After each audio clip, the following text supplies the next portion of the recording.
అయితే ఇప్పుడు మీరు కార్యదర్శిగా తీసుకున్న తర్వాత పాత తరానికి యువ తరానికి మధ్య ఎక్కడైనా పాత తరానికి యువ తరానికి మధ్యలో గ్యాప్ అంటూ వాళ్ళకు ఉన్నటువంటి ఎక్స్పీరియన్స్ను కానీ అగ్రెసివ్గా ఉండే ఈశ్వరయ్య మరి ఇప్పుడు పార్టీ పదవి వచ్చిన తర్వాత కొంత పట్టు విడుపులకి వెళ్తున్నాడు, అవసరం అనుకున్నప్పుడు స్లో అవుతున్నారు. పట్టు విడుపులు అనేటువంటివి అందులో కమ్యూనిస్ట్ పార్టీ ఉద్యమంలో ఖచ్చితంగా అవసరం అవుతాయి. ఎందుకంటే కానీ కొందరు మారిపోయారుగా, కొందరు లైన్ మారారు, వాళ్ళ జీవితాల లైఫ్ మారకుండా ఉండి జీవితాలు పనంగా పెట్టి ప్రజల కోసం నిలబడ్డటువంటి త్యాగం. ఇంత టీంను పెట్టుకొని మీరు చర్చించుకోవడంలో ఏమైనా విఫలం చెందుతున్నారా? మేము అవుట్డేటెడ్ కాదు, అప్డేటెడ్. మీరు ఎంతసేపు నరేంద్ర మోడీ చుట్టూ ఉన్న కార్పొరేట్ శక్తులు ఇవన్నీ మాట్లాడుతారు. మాకు ఎవరిస్తున్నారు కార్పొరేట్ శక్తులు? మాకు కార్పొరేట్ శక్తులు ఇస్తే ఈరోజు నేనే మొన్నటిదాకా పవన్ మీతో కలిసి ఉన్నారు, కానీ సడన్గా పవన్ బయటికి వెళ్ళిపోయారు. అంటే పవన్ ఈరోజు పవన్ కళ్యాణ్ మేము వదిలేయలేదు. పవన్ కళ్యాణే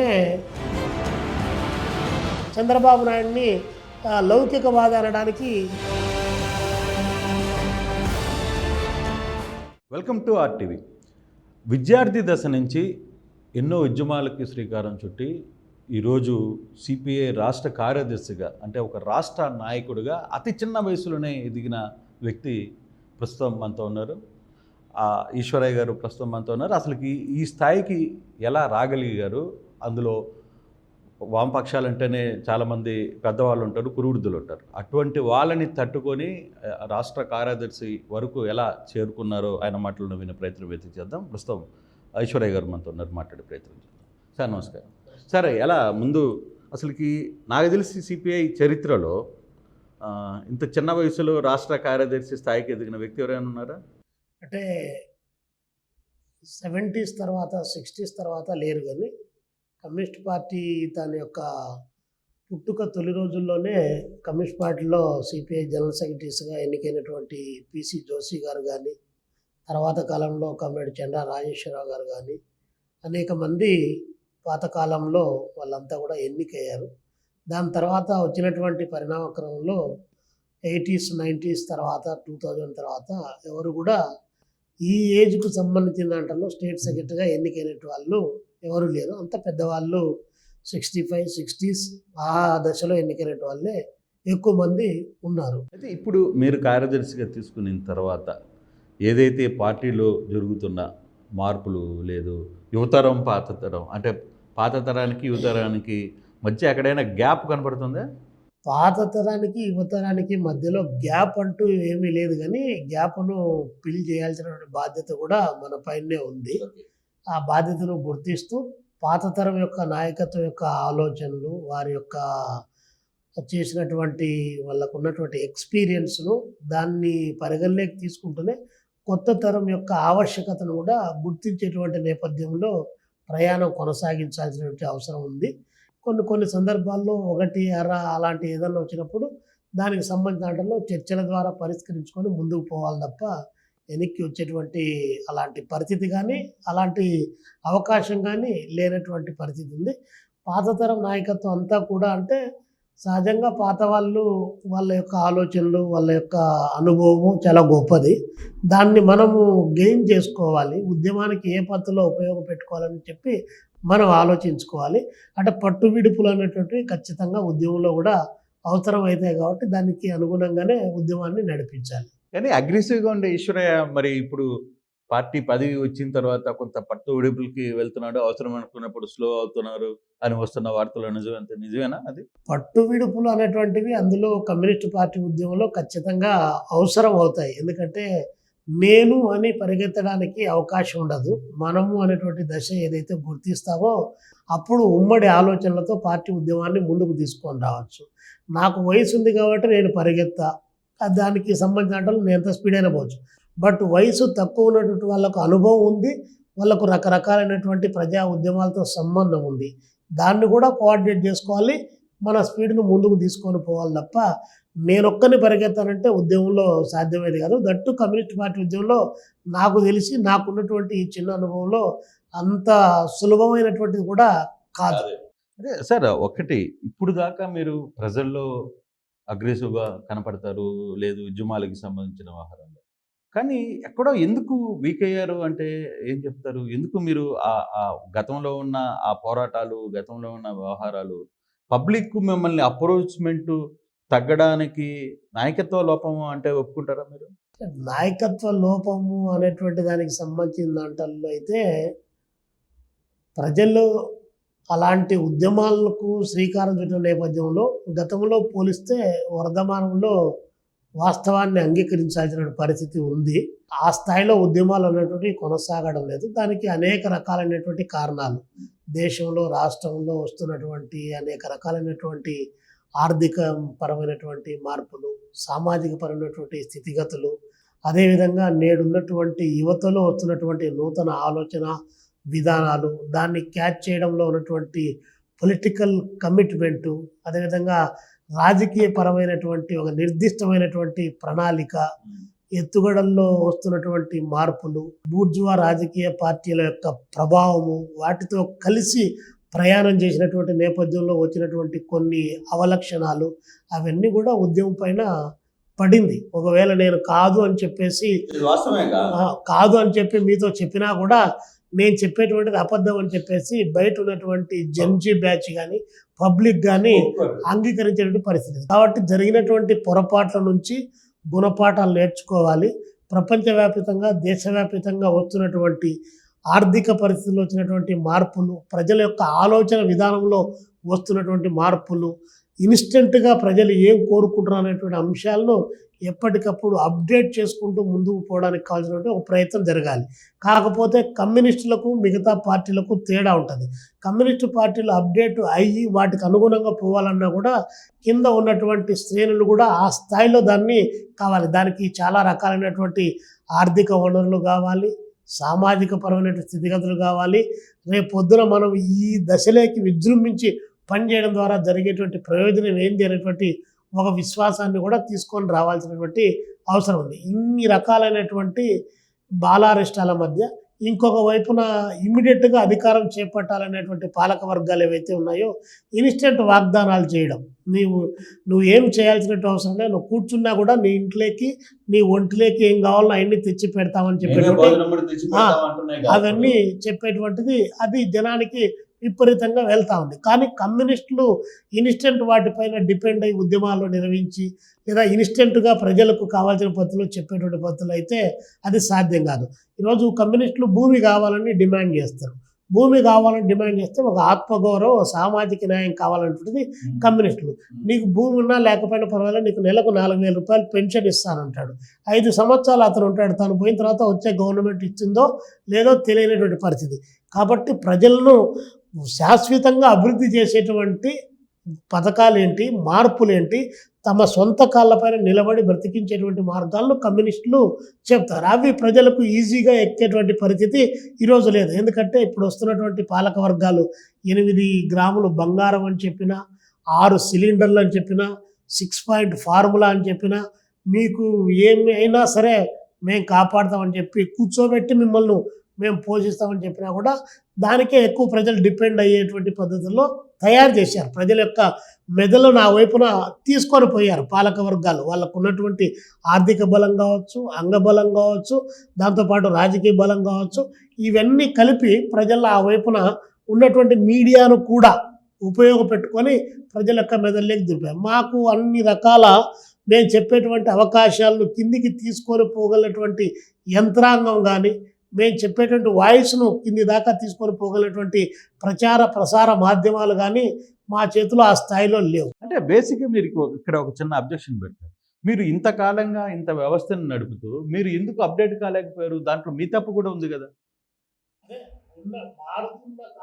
మీరు తప్పుని మీరు ఒప్పుకోవాలి కదా. మీ తప్పుని, మారుతున్న రాజకీయ పరిస్థితులు, వస్తున్న వ్యవస్థ, జంజీ పిల్లలు ఏ విధంగా రియాక్ట్ అవుతున్నారు, వాళ్ళని ఆకట్టుకోవడంలో, వాళ్ళని అప్రోచ్ చేయడంలో ఎందుకు మీ పార్టీలు పూర్తిగా కూడా వెనకబడిపోతున్నాయి? మీరేదో ఒక బూర్జువా పార్టీలకు సంబంధించి వాళ్ళ వెనకాల పోతాం, మాకు 2 సీట్లు ఇవ్వండి, లేకపోతే ఇంకొక 5 సీట్లు ఇవ్వండి, బతిమలాడుకునే పరిస్థితికి ఎందుకు దిగజారిపోయారు అంటున్నాను.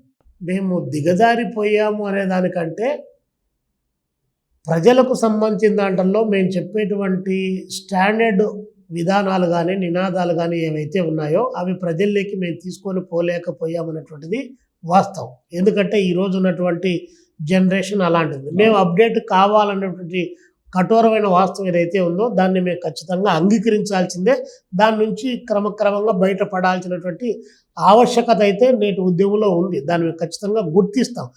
మమ్మల్ని విశ్వాసంలోకి తీసుకోలేదు అనే దానికంటే మమ్మల్ని విశ్వాసంలోకి ప్రజలు తీసుకున్నా కూడా విశ్వాసంలోకి నిలబెట్టలేనటువంటి పద్ధతుల్లో కొన్ని పొరపాట్లు జరిగినటువంటి మాట వాస్తవం. మీరు ఈ విషయాలు ఓపెన్ గా చెప్తున్నారు. మీ పార్టీ పెద్దలు దీన్ని ఏకీభవిస్తారా? రేపు జరగబోయే పరిస్థితులు మళ్ళీ ఈశ్వర ఇటు మాట్లాడాడు అనే సమస్య కూడా వచ్చే అవకాశం ఉంది. పార్టీ పెద్దలు అంగీకరిస్తారా లేదా అనేటువంటి అంశం కాదు. జరిగినటువంటి పొరపాట్ల నుంచి గుణపాఠాలు నేర్చుకొని ఆ గుణపాఠాల్లో నుంచి మనం ఎలా అభివృద్ధి జరగాలి, ప్రజలకు ఏ విధంగా చేరువ కావాలి, ప్రజలకు చేరువ కావడానికి మనం ఎలాంటి విధానపరమైన నిర్ణయాలు తీసుకోవాలని చెప్పి గుర్తించాల్సినటువంటి ఆవశ్యకత నేడున్నటువంటి సమాజంలో ఖచ్చితంగా 100% ఉంది. ఇంకా పెద్దలు అంగీకరించడం అంగీకరించకపోవడం అనేటువంటిది అది చర్చల ద్వారా జరగాల్సిందే. ఇన్ కేస్ నేను ఏదైనా కూడా పొరపాటు మాట్లాడితే వాళ్ళు సరిచేయడానికి కావాల్సినటువంటి ప్రయత్నం జరగాల్సిందే తప్ప ఒక అంశాన్ని ఉన్న కఠోరమైన వాస్తవాన్ని మనం అంగీకరించకపోయినా సమాజం అంగీకరిస్తుంది. కొన్ని అంశాలు వాస్తవాలను అంగీకరిస్తుంది సమాజం. ఈరోజు లెఫ్ట్ ఎందుకు బలహీనమైపోతూ ఉంది అనేటువంటి భావన ఇది నాలోనో మీలోనో ఉన్నది కాదు. యావత్తు ఆంధ్రప్రదేశ్లో భారతదేశంలో యావత్తు ఆలోచన ఉంది. ఈ సమాజం ముందుకు పోవాలంటే, ఈ సమాజంలో జరుగుతున్నటువంటి దుర్మార్గాలను వ్యతిరేకించాలంటే, వాటికి గట్టిగా నిలబడాలంటే, ఒక ప్రత్యామ్నాయమైనటువంటి సొసైటీని సృష్టించాలంటే లెఫ్టే ప్రత్యామ్నాయమైనటువంటిది ఈ దేశంలో ఉన్నటువంటి మేధావి వర్గం అంతా కూడా ఆమోదిస్తూ ఉంది. మేధావర్గమే కాదు, ఈవెన్ దో బూర్జువా రాజకీయ పార్టీలో ఉన్నటువంటి అధినేతలు కూడా, కేసీఆర్ లాంటి వాడు అసెంబ్లీలో ఏం మాట్లాడామో కమ్యూనిజం సిద్ధాంతమే ప్రపంచంలో అన్నిటికంటే గొప్పదని చెప్పి కేసీఆర్ గారు, కాంగ్రెస్ పార్టీలో ఉన్నటువంటి జైరాం రమేష్ గారు అదే పద్ధతిలో మాట్లాడారు. ఇంకా చాలామంది కమ్యూనిస్టులు లేనటువంటి సమాజాన్ని ఊహించడం కష్టం అని చెప్పేటువంటి వాళ్ళు బూర్జువా రాజకీయ పార్టీల్లో కూడా ఉన్నటువంటి పరిస్థితి. దాన్ని కమ్యూనిస్టులుగా మనం గుర్తించాలి. గుర్తించి మనము ఏ పద్ధతుల్లో అందరినీ పోగు చేసుకోవాలనే దాంట్లో భాగంగా మనం ముందుకు పోవాలి. అట్లా ఇంకా మీరు అవుట్డేటెడ్ ఐడియాలజీలోనే కనిపిస్తూ ఉన్నారు కదా. మీరు ఇంకా ఆ అవుట్డేటెడ్ నుంచి బయటికి వెళ్ళాలి. ఇప్పుడు యువత అంతా మిమ్మల్ని వీళ్ళదంతా అవుట్డేటెడ్ ఐడియాలజీ అని చెప్తుంది. పూర్తిగా కంప్లీట్గా దేశంలో మొత్తం కూడా మీకున్న స్థానాలన్నీ ఎక్కడికక్కడ రాష్ట్రాలు తుడుచుకుపెట్టుకుపోతున్న పరిస్థితి. కనీసం మీకు రేపు ఒక 2 స్థానాలు ఎంపీ స్థానాలైనా వస్తాయా రాష్ట్రం మొత్తం? అంటే ఎందుకు ఎక్కడ అంటే మీ నాయకత్వంలో మీరు ఇవంతా డిస్కస్ చేసుకోరా? మీరు అసలు మీకు కేంద్ర కమిటీ నాయకత్వం జరుగుతుంది, మీకు జరిగినంత మిగతా పార్టీల్లో అంత నెట్వర్క్ జరగదు. మీరు గ్రామ స్థాయి దగ్గర నుంచి మండల స్థాయి దగ్గర నుంచి నియోజకవర్గాల స్థాయి నుంచి ప్రతిసారి ఒక కమిటీ వేసుకుంటారు, ఒక మీటింగ్ పెడతారు, సెంట్రల్ కమిటీ అంటారు, ఇంకో టీం అని. ఇంత టీంను పెట్టుకొని మీరు చర్చించుకోవడంలో ఏమైనా విఫలం చెందుతున్నారా? లేకపోతే అవుట్డేటెడ్గా అంటే ఉన్న లేటెస్ట్ టెక్నాలజీ లేకపోతే ఉన్న వాటిని వాడుకోవడంలో ఆ చర్చ మీ దగ్గరికి రావట్లేదా? నేను ఈ క్వశ్చన్కు సంబంధించి తమరికి ముందే జవాబు చెప్పాను. మేము అవుట్డేటెడ్ కాదు, అప్డేటెడే. కానీ మేము అప్డేట్ అయినా కూడా ప్రజలను కావాల్సినటువంటి ఇన్స్టెంట్ ఏదైతే ఉందో దాన్ని కల్పించడంలో మేము అలాంటి వాగ్దానాలకు దూరంగా ఉన్నాం. ఈరోజు మీరు గమనించండి, మేము మతానికి వ్యతిరేకం, మత ఉన్మాదానికి వ్యతిరేకం, మతానికి కాదు మత ఉన్మాదానికి వ్యతిరేకం, కుల ఉన్మాదానికి వ్యతిరేకం, అదేవిధంగా భాషల పేరుతో జరిగేటువంటి విభజనకు వ్యతిరేకం, భాషోన్మాదానికి. ఇన్ని రకాలైనటువంటి ఒక ఆరిజిన్ ప్రధానమైనటువంటి సిద్ధాంత ప్రాతిపదిక పైన మేము నడుస్తూ ఉన్నాం. కానీ అవతలి వైపు ఉన్నటువంటి అధికారమే పరమావధిగా భావిస్తున్నటువంటి వాడు దేవుడి పేరుతో ప్రజలను చిలుస్తూ ఉన్నాడు, మతం పేరుతో ప్రజలను చిలుస్తున్నాడు, కులం పేరుతో చిలుస్తూ ఉన్నాడు. ఆ కార్పొరేట్ రైట్ కమ్ కార్పొరేట్ ఇవి 2 కలిసాయి. కార్పొరేట్లకు ఏంటి, కమ్యూనిస్టులు వస్తే కార్మిక వర్గ హక్కుల గురించి అడుగుతారు. కాబట్టి వాళ్ళు రావాల్సినటువంటి అవసరం లేదని కార్పొరేట్ వ్యవస్థ మమ్మల్ని నిరోధించడానికి కావాల్సినటువంటి గ్రాస్ రూట్ వరకు అది వెళ్ళిపోయింది. ఇంకొక వైపున రైటిస్టులు, కమ్యూనిస్టులు అనేటువంటి వాళ్ళు ఈ దేశానికి ప్రమాదం, వీళ్ళు ఉండాల్సిన అవసరం లేదని ఇంకొక వైపున వచ్చింది. వాళ్ళిద్దరికీ అన్ని రకాలైనటువంటి అవకాశాలు వాళ్ళకు ఉన్నాయి. కానీ మేము 100 సంవత్సరాల కాలంగా భారతదేశంలో కమ్యూనిస్టు పార్టీ ఉద్యమం ఈ దేశంలో సృష్టించినటువంటి గొప్ప ఫలితాలు ఏ ఒక్క రాజకీయ పార్టీ కూడా సృష్టించలేదంటే ఇది 100% అక్షరాల నిజం. ఎందుకు ఈ మాట చెప్తున్నామంటే, ఈవెన్ ఈరోజు వీర తెలంగాణ రైతాంగ సాయుధ పోరాటం ఏదైతే జరిగిందో 10 సంవత్సరాల పాటు వీరోచితమైన పోరాటం జరిపి 4,000 మంది కమ్యూనిస్టులు రక్తతర్పణ చేసి 10 లక్షల ఎకరాలు భూమిని పంచి నీ బాంచం ద్వారా కాల్ముక్త అనేటువంటి ఒక అనాగరికమైనటువంటి సమాజంలో నుంచి, ఆడవాళ్ళు చదవడానికి వీల్లేదనేటువంటి సమాజంలో నుంచి గ్రామీణ ప్రాంతాల్లో ఉన్నటువంటి కేవలం కూలి పనులు చేసుకున్నటువంటి షేక్ బందగి కానీ, దొడ్డి కొమరయ్య కానీ ఇలాంటి వాళ్ళను ఉద్యమకారులుగా తయారు చేసి వ్యవస్థ పైన పోరాటం చేయించినటువంటి ఘనత కమ్యూనిస్టు పార్టీకి ఎర్ర జెండాకే దక్కుతుంది తప్ప ఇంకోరి కాదు. ఇది కేవలం ఒక తెలంగాణకే కాదు.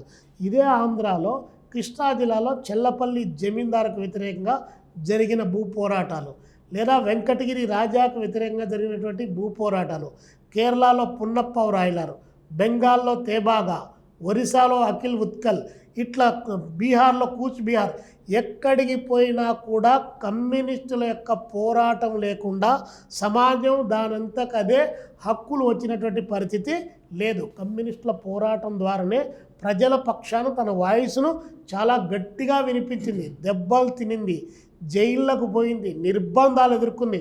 1, 2 కాదు, 16 సంవత్సరాలు జైళ్ళలో మగ్గినటువంటి కమ్యూనిస్టు నేతలు చాలామంది ఈ దేశంలో వారి త్యాగంతో ఈ దేశం పునీతమైంది. కానీ ఇప్పుడున్నటువంటి వాళ్ళంతా మేము వచ్చాం, మేము చేశామని చెప్తున్నారు. కానీ చరిత్రలో కమ్యూనిస్టులు చేసినటువంటి త్యాగాలు ఏ ఒక్క పార్టీ చేయలేదు. నేను ఒప్పుకుంటా, ఇవన్నీ కూడా చరిత్ర కేవలం పుస్తకాలకి పరిమితం అయిపోయింది. ఇప్పుడు మీ పిల్లలకో లేదు మా పిల్లలకో ఒక కాలంలో ఇది జరుగుతుంది అని చెప్పే పరిస్థితుల్లోనే ఉన్నాం.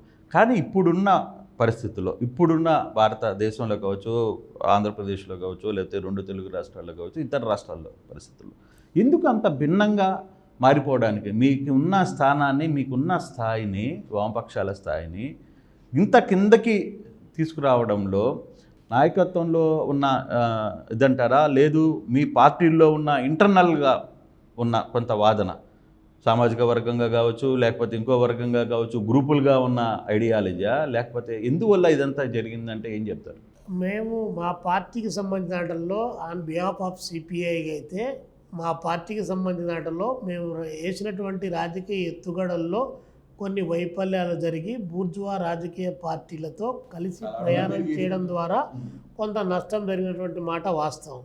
80s తర్వాత బాగా నష్టం జరిగినటువంటి కఠోరమైనటువంటి వాస్తవాన్ని కమ్యూనిస్టు పార్టీ నాయకత్వం గుర్తించింది. దాని నుంచి బయటపడడానికి కావాల్సినటువంటి ప్రయత్నాలు జరుగుతూ ఉన్నా కూడా పార్లమెంటరీ ప్రజాస్వామ్యంలో ఉన్నాం కాబట్టి చట్టసభల్లో సభ్యులు ఉంటేనే దానికి గుర్తింపు అనేటువంటి పద్ధతిలో బయట ఉన్నటువంటి సమాజం అంతా ఆ వైపున ఆలోచిస్తుంది. కాబట్టి కమ్యూనిస్టులు బలహీనపడ్డారు, కమ్యూనిస్టుల పని అయిపోయింది అనేటువంటి ఒక ప్రచారం పెద్ద ఎత్తున జరుగుతుంది. మేము ఒక మాట అడుగుతూ ఉన్నాం, మిమ్మల్ని అడుగుతున్నాం సూటిగా. 11 సీట్లు వచ్చినటువంటి జగన్మోహన్ రెడ్డి పార్టీకి ఏమి కాల, 23 సీట్లు గతంలో వచ్చినటువంటి చంద్రబాబు నాయుడు గారు కూడా ఈ రాష్ట్రంలో ఆయన పార్టీకి ఏం కాలే. కానీ 37 సీట్లు లెఫ్ట్ ఫ్రంట్కు కేరళలో సీట్లు వస్తే 37 సీట్లు వస్తే ఇంకా కమ్యూనిస్టుల పని అయిపోయిందని చెప్పేసి ప్రచారం చేసేటువంటి పద్ధతుల్లో ఈరోజు వ్యవస్థ కొనసాగింది. కమ్యూనిస్టులు 1-2 సీట్లతో వాళ్ళ పని అయిపోదు. వాళ్ళు చట్టసభల్లో పోరాటం చేయడం ద్వారానే పార్టీ బతికిందని చెప్పేటువంటి వాళ్ళు కాదు. వాళ్ళు సమాజంలో దోపిడీ లేనటువంటి వ్యవస్థ కోసం పోరాటం చేసేటువంటి దశలో ఉన్నారు. అందుకనే అసెంబ్లీల్లో కానీ, పార్లమెంటుల్లో కానీ, ఇతరేతరమైనటువంటి జిల్లా పరిషత్తుల్లో కానీ వాళ్ళకు సీట్లు లేకపోయినా కూడా వాళ్ళ గొంతుకలను సవరించి ప్రజల యొక్క గొంతుకై నిలిచి ఈరోజు కూడా పోరాటం చేస్తున్నారంటే సైద్ధాంతిక నిబద్ధత ఏ సమాజంలో అయితే దోపిడీ జరుగుతుందో ఆ దోపిడీని వ్యతిరేకించేటువంటి ఒక అవగాహన ఉగ్గుపాలతోనే నేర్చుకొని వచ్చారు కాబట్టి నిలబడ్డారు. మా పార్టీలో ఎవరైనా చేరితే ఒకటి అర్రా కొంతమంది కప్పదాట్లో ఉన్నటువంటి వాళ్ళు కొంతమందిని మినహాయిస్తే పుత్రోత్సాహంతోనూ పుత్రికోత్సాహంతోనూ పోయినటువంటి 1, 2, 3 లాంటి వాళ్ళు మినహాయిస్తే కమ్యూనిస్టు పార్టీలో 1925లో జాయిన్ అయినటువంటి ఇప్పటికి 2026లో 101 సంవత్సరాలుగా కమ్యూనిస్టు పార్టీ మెంబర్లుగా ఏ అధికార పదవులు లేకపోయినా సరే పార్టీ ఎర్ర జెండాను పట్టుకున్నట్టు వాళ్ళు ఈ దేశంలో, ఈ రాష్ట్రంలో, ఈ జిల్లాలో కూడా ఉన్నారు. అదే మీరు ఒకసారి చెప్పండి, జగన్ పార్టీలో ఓడిపోతే చంద్రబాబు పార్టీలో, చంద్రబాబు పార్టీలో ఓడిపోతే జగన్ పార్టీలో. వాళ్ళే నీతులు చెప్తున్నారు, జనంకి వాళ్ళు చెప్పే నీతులు ఎక్కుతున్నాయి.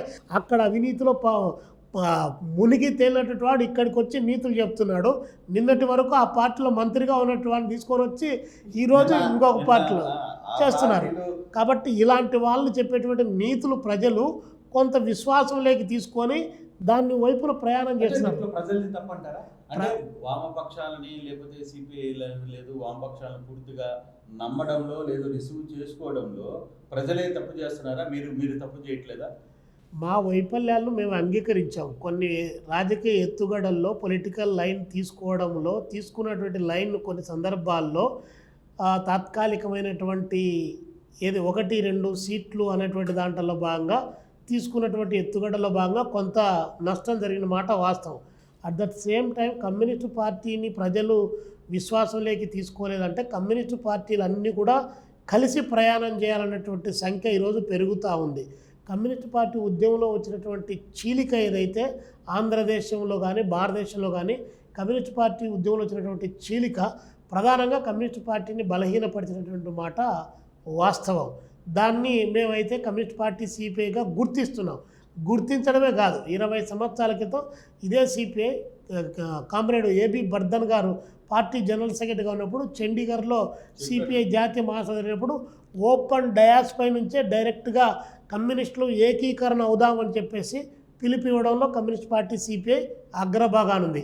సరే, ఉన్నటువంటి కారణాలు, మిగతా శక్తులు, విప్లవ పార్టీలు వగైరా ఇవన్నీ కూడా వాళ్ళకు ఉన్నటువంటి దాంట్లో రకరకాలైనటువంటి రిజర్వేషన్స్ లేకపోతే సిద్ధాంత వైరుధ్యాలు అనేటువంటి పేరుతో కొంత ఆలస్యం జరుగుతుంది కాబట్టే ఈరోజు ఏ వర్గశత్రువుతో అయితే పోరాటం చేయాలో ఆ వర్గశత్రు RSS, BJP, Bajrang Dal, VHP, అదేవిధంగా మతోన్మాద శక్తులు ఏ పార్టీలో ఎక్కడ ఉన్నా కూడా అలాంటి వాళ్ళకు వ్యతిరేకంగా జరిగేటువంటి పోరాటంలో ఆ స్థాయి పోరాటానికి కావాల్సిన రూపకల్పన జరగలేకపోతుంది అనేటువంటి వాస్తవాన్ని సిపిఐగా గుర్తించాం. మిగతా వాళ్ళ గురించి నేను చెప్పడానికి లేదు. మా పార్టీకి సంబంధించి మా లైన్ కాబట్టి మేము చెప్తున్నాం. కాబట్టి మేమైతే ఓపెన్ డయాస్ల పైన ఇప్పటికి కూడా ఈ రాష్ట్రంలో కూడా మనందరం కలుద్దాం. అంగీకరించినటువంటి సమస్యలపైన ఉమ్మడి ఎజెండా పైన కలుద్దాం. అవసరమైతే దేశ కమ్యూనిస్టు పార్టీ చర్చించింది కాబట్టి కమ్యూనిస్టు పార్టీలన్నీ ఏకీకరణ జరగాలనేటువంటి దశలో కూడా మనం పోదామనేటువంటి దాంట్లో భాగంగా మా ప్రయాణం కొనసాగుతుంది కదా. మీరు మీ ప్రయత్నాలు చేస్తున్నారు కాబట్టి నేనేమంటానంటే, మీరు బీజేపీకి భద్రశత్రువుగా భావిస్తారు, బీజేపీని ఒక శక్తిగా. కానీ బీజేపీతో కలిసి వెళ్ళే పార్టీలతో మళ్ళీ మీరెందుకు కలుస్తారు? మేము బీజేపీతో కలిసి వెళ్ళేటువంటి పార్టీలకు సంబంధించిన దాంట్లో అయితే నాకు గుర్తున్నంత వరకు అలాంటి అవకాశం లేదనే నేను అనుకుంటా ఉన్నాను. అంటే ఇప్పుడు ఇది డబుల్ స్టాండర్డ్ అవుతుంది కదా? 100% డబుల్ స్టాండర్డ్ అవుతుంది, అందులో డౌట్ లేదు. అందుకనే ఇప్పుడు నిన్న రాష్ట్రంలో మేము జగన్మోహన్ రెడ్డి గారు అధికారంలో ఉన్నప్పుడు జగన్మోహన్ రెడ్డి గారు ఈ రాష్ట్రంలో అధికారంలో కొనసాగడానికి వీల్లేదని చెప్పి మా పోరాటాన్ని మేము కొనసాగించాం.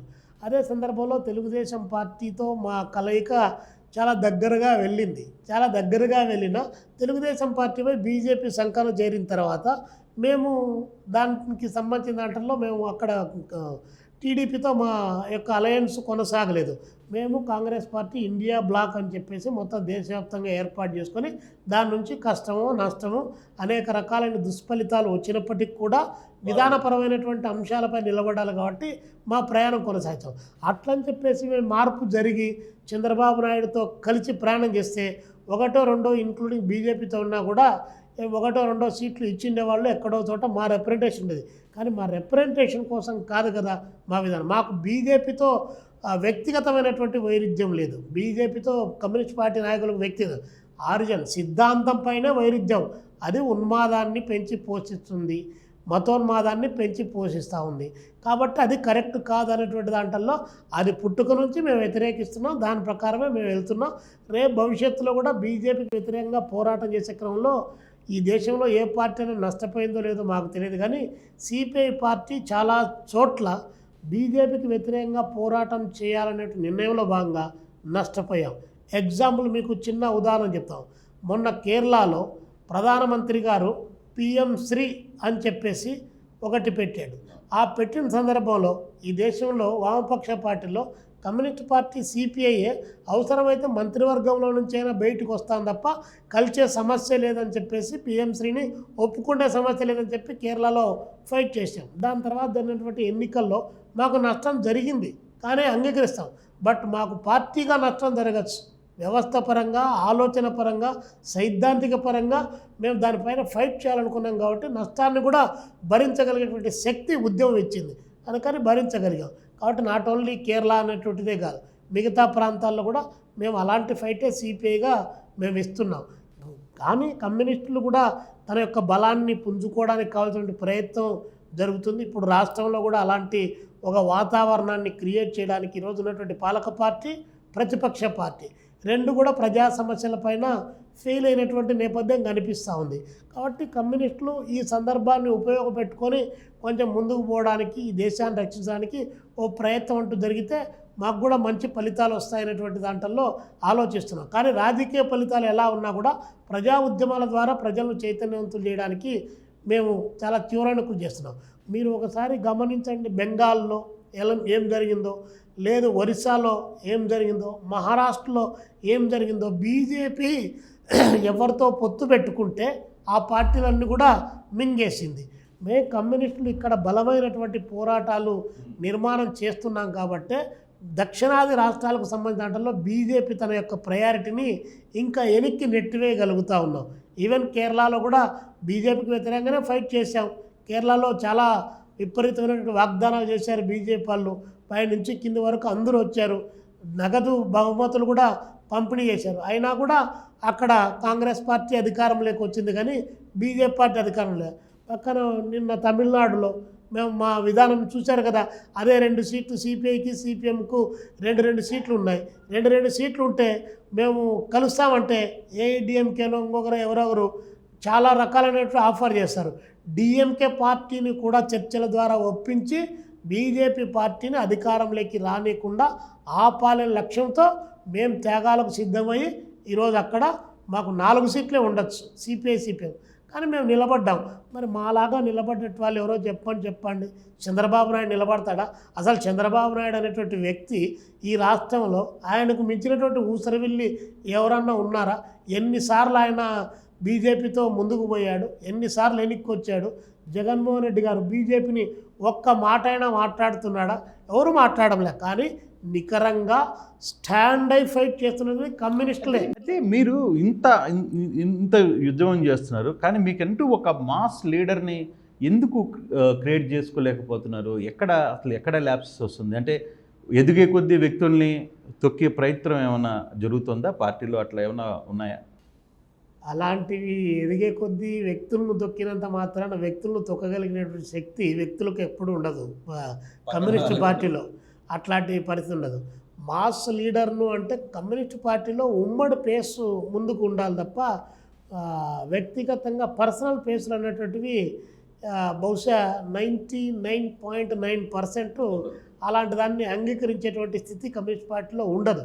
ఏదైనా ఉంటే తప్పైనా ఒప్పైనా ఉమ్మడిగానే ముందుకు పోవాలి తప్ప సింగిల్ మ్యాన్ ఆర్మీ అనేటువంటిది కమ్యూనిస్ట్ పార్టీలో నడవదు. అది కేవలం వ్యక్తులుగా పెట్టుకున్నటువంటి పార్టీలో మాత్రమే నడుస్తుంది. ఇది వ్యవస్థ కోసం పెట్టేటువంటి పార్టీ కాబట్టి మా తల పనిచేయాలి, మీ తల పనిచేయాలి, ఇతరుల తల పనిచేయాలి. అందులో ఉన్నటువంటి కంటెంట్ని తీసుకోవాలి, మెజారిటీ నిర్ణయాన్ని అప్లై చేయాలి. అది మెజారిటీ నిర్ణయం వచ్చిన తర్వాత తప్పైనా ఒప్పైనా దాన్ని ఇంప్లిమెంట్ చేసేటువంటి బాధ్యత మైనారిటీలో ఉండి కరెక్ట్గా చెప్పినప్పటికీ కూడా కరెక్ట్గా చెప్పినప్పటికి కూడా మెజార్టీ నిర్ణయం ప్రకారం పోవాల్సినటువంటి పరిస్థితి. కానీ మీ విషయంలో ఎందుకు ఆంధ్రప్రదేశ్లో కొంత తేడా జరిగింది అనేది వినిపిస్తుంది. ఎందుకంటే బేసిక్గా ఇప్పుడు దాకా ఒక ఎన్నికలో మహాసభలో జరిగిన ఎన్నిక కేవలం ఈశ్వరయ్య కోసమే వాయిదా పడ్డ సంఘటన ఒంగోలులో మొన్న జరిగిన సంఘటన. అంటే ఒక కార్యదర్శిని ఎన్నుకోవడంలో ఒక బీసీ సామాజిక వర్గానికి సంబంధించిన ఈశ్వరయ్యను రాష్ట్ర నాయకుడిగా ఎన్నుకోవడంలో ఎందుకు అడ్డంకి వచ్చింది? ఎందుకు ఆ సభ వాయిదా వేయాల్సి వచ్చినప్పుడు చివరికి మీరు కుర్చీలు ఎత్తుకొని కొట్టుకునే అంత పరిస్థితికి ఎందుకు వచ్చారు? మీకు ఎవరో చాలా రాంగ్ ఇన్ఫర్మేషన్ ఇచ్చారు.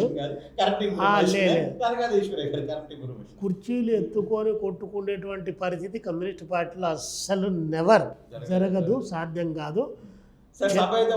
చర్చలు అయితే జరగచ్చు, చర్చలు జరగచ్చు. సభ వాయిదా పడడానికి కారణము అక్కడ అప్పటికే రాత్రి 12-1 గంట అవుతా ఉంది. ఆ సందర్భంలో అది ఏకాభిప్రాయ సాధన కోసం నాయకత్వం ప్రయత్నం చేసింది. ఏకాభిప్రాయం రానటువంటి సందర్భం ఒకటి జరిగింది కాబట్టి ఆ సందర్భాన్ని వినియోగించుకొని జాతీయ నాయకత్వం కూడా ఇతర రాష్ట్రాలకు పోవాల్సినటువంటి ఆవశ్యకత దృష్ట్యా నెక్స్ట్ ఆల్ ఇండియా మహాసభ అయిపోయిన తర్వాత ఎన్నుకున్నామని చెప్పేసి వాయిదా వేయడం తప్ప అక్కడ కొట్టుకోవడాలు తిట్టుకోవడాలు అనేటువంటివి ఏమీ జరగలేదు. అసలు కఠోరమైనటువంటి వాస్తవం మీకు చెప్పాలంటే నేనే అక్కడ ఉన్నాను కాబట్టి ఐఎమ్ ద ఐ విట్నెస్. మీరు ఉన్నారు నేను కూడా చెప్తున్నాను. మీ కళ్ళ ముందే ఆ సబ్జెక్ట్ అంత దూరం ఎందుకు వచ్చింది అంటున్నాను. అదే ఏకాభిప్రాయ సాధన కోసం సీనియర్ కామ్రేడ్స్ ఉన్నారు కాబట్టి సీనియర్ కామ్రేడ్స్ను ఎన్నుకోవాలనేటువంటి అంశం ఒకటి చర్చకు వచ్చింది. దాంతోపాటు నేను కూడా అక్కడ ఉన్నాను కాబట్టి నేను పోటీ అంటే నేను కూడా ఉంటాను అనేటువంటి భావన ఒకటి వినిపించాను కాబట్టి దానిపైన చర్చ జరిగింది. చర్చ జరిగిన సందర్భంలో 1-4 సార్లు సహజంగా మా పార్టీలో చర్చల ద్వారానే 99% అన్నీ పరిష్కారం అవుతాయి. కానీ అక్కడ అలాంటి చర్చల ద్వారా పరిష్కరించుకోవడానికి టైం కూడా ఎక్కువ అయిపోయినటువంటి నేపథ్యంలో ఇంకా కాదులే నెక్స్ట్ ఆల్ ఇండియా మహాసభ తర్వాత ఎన్నిక చేద్దాము, అప్పుడు జాతీయ నాయకత్వాన్ని అంటే మీ పార్టీలో బేసిక్గా ఏకవాక్య తీర్మానం లేదు, ఒకటి డిసైడ్ అయిన తర్వాత దాన్ని అందరూ ఆమోదిస్తారు, అది ముందుగా ప్రిపేర్ అయ్యి జరుగుతుంది. కానీ పర్టికులర్గా ఈశ్వరయ్య విషయంలోనే నాకు ఊహ ఉన్నప్పటి నుంచి సిపిఐ పార్టీలో ఎప్పుడూ లేనంత డిఫరెన్స్ ఎందుకు వచ్చింది? ఎందుకు మిమ్మల్ని అడ్డుకునే ప్రయత్నం ఎందుకు చేశారు? నన్నేమీ అడ్డుకోలేదు, వాళ్ళు ఎవరు అడ్డుకోలేదు. వాళ్ళు ఉండాలనుకున్నారు, నేను ఉండాలనుకున్నా. ఆ చర్చ జరిగింది తప్ప నువ్వు వద్దు అని చెప్పేసి నిన్ను పార్టీకి తరంగావు అని చెప్పేసి నాకెవరు చెప్పగలిగినటువంటి పరిస్థితిలో ఆ సాహసం ఎవరూ చేయలేదు. అట్లాంటి చర్చ కూడా జరగలేదు. మీకంటే ముందున్నటువంటి వాళ్ళు ఉన్నారు సీనియర్లు, అవకాశం ఇవ్వాలని చెప్పారు. గౌరవ సభ్యులు ఎవరైతే ఉన్నారో వాళ్ళు లేదు యూత్ను ప్రమోట్ చేస్తే పార్టీకి బాగుంటుంది అనేటువంటి ఆలోచన కొంతమంది చేశారు. అక్కడ లేదు ఎక్స్పీరియన్స్ కూడా బాగుంటుంది అనేటువంటి దశలో వచ్చారు. సరే రెండింటికి అమికబుల్గా జరగాలంటే జాతీయ నాయకత్వాన్ని కూర్చోబెట్టుకొని చేద్దాంలే అని చెప్పి అలాంటి డిస్కషన్ జరిగింది. ఫైనల్గా జాతీయ నాయకత్వం వచ్చింది, కూర్చుంది. ఇసుమంతా కూడా చర్చ కూడా ఏం లేకుండా అలాంటి చర్చ ద్వారానే ఎన్నిక చేశారు.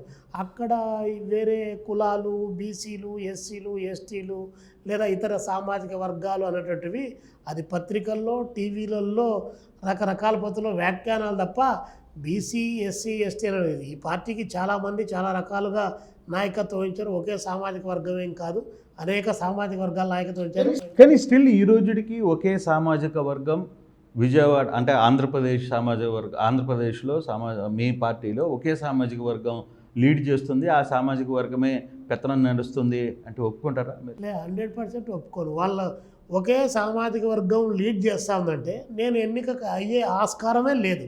కాబట్టి అన్ని సామాజిక వర్గాలు అందరి యొక్క ఆలోచనలు పైగా సామాజిక వర్గాలతో జరిగేటువంటిది కాదు, by the capacities, organization abilities, దాంతోపాటు ఉన్నటువంటి అనేక రకాల కోణాల నుంచి నిర్ణయాలు జరుగుతాయి. ఆ నిర్ణయాల్లో భాగంగా రావాల్సిందే. అట్టని చెప్పేసి నేను ఇంకొక ఆయన ఉండాలనుకునే ఆయనకు ఏమీ కెపాసిటీస్ లేవని కానీ ఆయన పార్టీకి పనికిరాడని కానీ ఉద్దేశం అది కాదు. ఎందుకంటే మాకంటే ముందు పుట్టినట్టు వాళ్ళు, మాకంటే ముందు పోరాటాల్లో ఉన్నట్టు వాళ్ళు కూడా అనేక రకాలైన పోరాటాల్లో రాటుదేలినట్టు వాళ్ళే. కాకపోతే పరిస్థితులు అలా సంభవించాయి కాబట్టి దాంట్లో భాగంగా వచ్చినటువంటిదే తప్ప వేరొకటి కాదు. కాబట్టి ఇందులో సామాజిక పొందికలు, బాధ్యతలు, కులాలు, ప్రాంతాలు అదే అసలు నెవర్. కొన్ని అంశాల్లో చర్చ జరగచ్చు. బయట సమాజంలో ఉన్నటువంటి అనేక అంశాలను పరిగణలోకి తీసుకోవాలి కాబట్టి, బయట సొసైటీలో జరుగుతున్నటువంటి వాస్తవాలను కూడా గమనించాలి కాబట్టి, వాటి నుంచి కూడా కొన్ని గ్రాస్ప్ చేయొచ్చు. చేసినంత మాత్రాన అది కమ్యూనిస్టు పార్టీ నాయకత్వం కుల ప్రాతిపదిక పైన, లేదా సామాజిక పొందికల ప్రాతిపదిక పైన, లేదా మరొక దానిపైన ఆధారపడి నిర్ణయాలు జరుగుతాయని చెప్పేసేటువంటి అంశం అయితే కరెక్ట్ కాదు. కానీ ఈశ్వరయ్య గారు, మీరు ఉద్యోగం అంటే మిమ్మల్ని మేము చాలా రోజులుగా కొన్ని సంవత్సరాలుగా ఎస్ఎఫ్ఐలో నుంచి కావచ్చు, లేకపోతే నేను ఎస్ఎఫ్ఐలో ఉన్నప్పటి నుంచి కానీ మీకున్న అగ్రెసివ్గా వెళ్ళే మీ పోరాట తత్వం, మీరు బషీరాబాద్ కాల్పుల దగ్గర నుంచి మీరు ప్రత్యక్షంగా అన్ని దాంట్లో మీ ఇన్వాల్వ్మెంట్ ఉంది ప్రతి విద్యార్థి నాయకుడిగా. కానీ ఇప్పుడు రాష్ట్ర నాయకుడిగా వచ్చిన తర్వాత ప్రభుత్వం అంటే నేను ఏ ప్రభుత్వం అయినా ప్రభుత్వం మీద మాట్లాడే అవసరం వచ్చినప్పుడు ఈశ్వరయ్య ఎందుకో టోన్ డౌన్ అవుతుంది, ఎక్కువ స్పీడ్గా మాట్లాడలేకపోతున్నారు అనేది ఒక విమర్శ మీ మీద.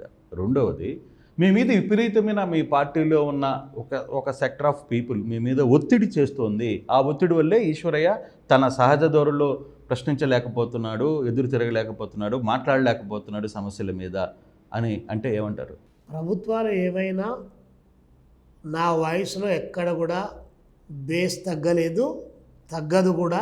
ఎందుకంటే పార్టీ ఒక విధానపరమైనటువంటి నిర్ణయం చేసిన తర్వాత ఆ నిర్ణయాన్ని మోసుకొని పోయేటువంటి బాధ్యతల్లో నన్ను పార్టీ నాయకత్వం పెట్టిన తర్వాత అందరి అభిప్రాయాల మేరకు నేను గట్టిగా వాయిస్ వినిపించాల్సిందే. పైగా రెండోది, కమ్యూనిస్టు పార్టీ సిపిఐగా ఇప్పుడు ఉన్నటువంటి కూటమి ప్రభుత్వానికి వ్యతిరేకంగా వాయిస్ వినిపించడంలో సిపిఐ ఎక్కువ స్థాయిలోనే అగ్రెసివ్గా పోతా ఉందని చెప్పి నేను అనుకుంటా ఉన్నా. ఇంకా పెంచాల్సినటువంటి అవసరం ఉందని ప్రజలు భావిస్తే, ఇంకా బాగా మూమెంట్ను రౌట్ చేయాలన్నటువంటిది పార్టీ భావిస్తే దానికి అనుగుణంగా కార్యాచరణ కొనసాగిస్తాం.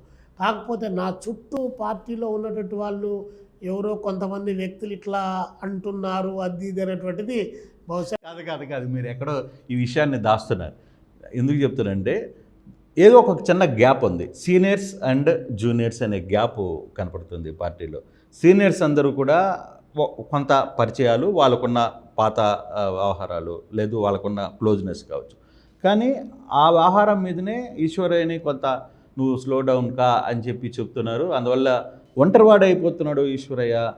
ఒక యూత్ని ఒక 10 మందిని 20 మందిని వేసుకుని ఈశ్వరయ్య ఒంటరివాడిగా మిగిలిపోతున్నాడు, మిగతా వాళ్ళంతా ఒక టీమ్గా ఉన్నారు అని వస్తున్న వార్తలు ఏంటి, నిజం లేదా?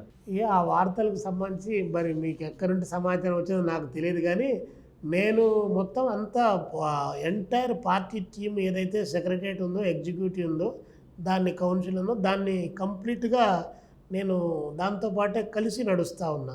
నాకు సీనియర్లుగా ఉన్నట్టు వాళ్ళు అందరూ నాకంటే పెద్దవాళ్ళే. కమ్యూనిస్ట్ పార్టీలో అందరూ పెద్దవాళ్ళే, అందరూ కలిసి వస్తూ ఉన్నారు. జిల్లాలు రెస్పాన్సిబిలిటీస్ ఉన్నటువంటి వాళ్ళు జిల్లాల్లో తిరుగుతూ ఉన్నారు, మిగతా పద్ధతిలో ఉన్నటువంటి వాళ్ళు మిగతా పద్ధతిలో తిరుగుతున్నారు.